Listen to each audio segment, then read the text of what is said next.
Halo anak-anak, hari ini kita akan mempelajari kerjasama ASEAN di bidang ilmu pengetahuan dan teknologi. Tema 4, tema 3, pembelajaran 1. Perkembangan ilmu pengetahuan dan teknologi di negara-negara ASEAN memiliki perbedaan.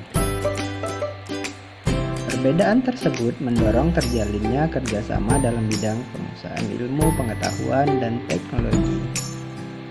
Kerjasama di bidang iptek bertujuan untuk meningkatkan sumber daya manusia yang memiliki kualitas dan daya saing dunia.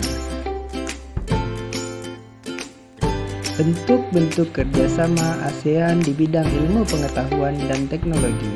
1. Pembentukan ASEAN COS, yaitu ASEAN Committee of Science and Technology. Yang kedua, mendirikan organisasi SEAMEO, short as ASEAN Minister of Education Organization. Yang ketiga, mengadakan pertemuan ASEAN SCIRT. Yang keempat, memajukan ilmu pengetahuan dan teknologi ASEAN. Peran Indonesia dalam hubungan kerjasama dengan negara di Asia Tenggara. Yang pertama, berperan dalam pembentukan ASEAN COS. Yang kedua, menjadi anggota yang aktif dalam SEAMEO. Yang ketiga, menjadi tuan rumah pertemuan SCIRT. Yang keempat, bersedia berbagi fasilitas antar negara anggota untuk pengembang iptek. Yang kelima, mendirikan Solar Academy pertama di Asia Tenggara untuk pendidikan dan pelatihan tenaga surya. Yang keenam, melakukan pertukaran pelajar antar negara-negara. Apa itu ASEAN COS?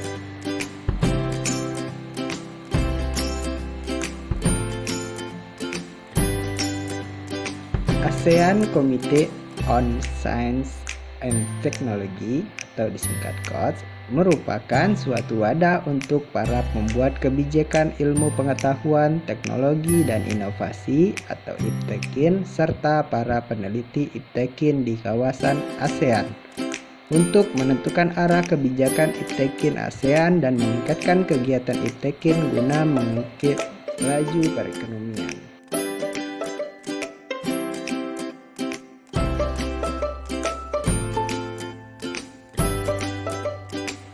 Anak-anak sudah tahu SCIRT itu apa?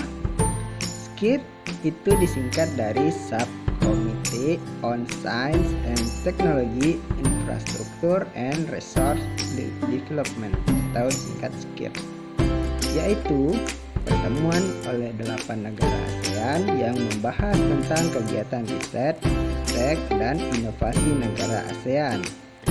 Nah, tadi kita mendengar apa itu SEAMEO? SEAMEO yaitu kepanjangan dari The Short as ASEAN Minister of Education Organization atau disingkat SEAMEO, adalah organisasi antar pemerintah regional yang didirikan pada tahun 1965 di antara pemerintah negara-negara Asia Tenggara untuk mempromosikan kerjasama regional dalam pendidikan, ilmu pengetahuan, dan budaya di wilayah tersebut.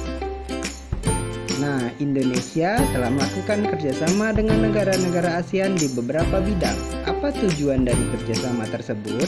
Sikap apa yang harus kita kembangkan dengan adanya kerjasama tersebut?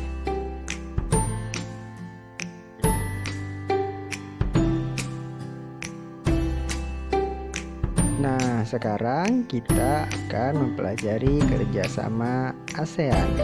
Nah, bagaimana sikap kita sebagai warga negara dan apa tujuan kerjasama ASEAN? Sikap kita sebagai warga negara yang pertama, menjaga persatuan demi menjaga stabilitas negara. Yang kedua, menghindari narkoba. Yang ketiga, melestarikan seni tradisional. Yang keempat, mengembangkan kreativitas seluas-luasnya. Yang kelima, memanfaatkan pasar bebas untuk menjual produk. Dari sikap tersebut, apa tujuan kerjasama ASEAN? Yang pertama, bekerja sama lebih efektif di berbagai bidang. Yang kedua, memajukan negara anggota di berbagai bidang.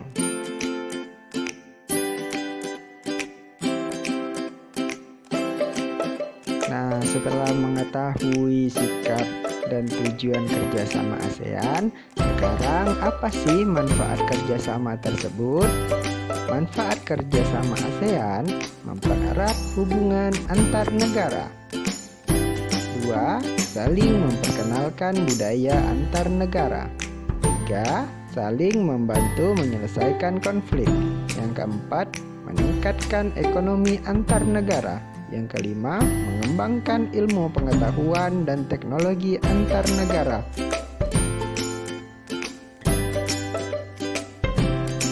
Contoh kerjasama ASEAN. Yang pertama, mengadakan program pertukaran pelajar. Yang kedua, menyelesaikan konflik Kamboja. Yang ketiga, mengadakan festival dan pekan karya seni. Yang keempat, dibukanya pasar bebas atau MEA. Yang kelima, mengadakan perjanjian ekstradisi. Yang keenam, pembentukan ASEAN Codes. Kita telah mempelajari kerjasama ASEAN di bidang ilmu pengetahuan dan teknologi. Sampai berjumpa kembali.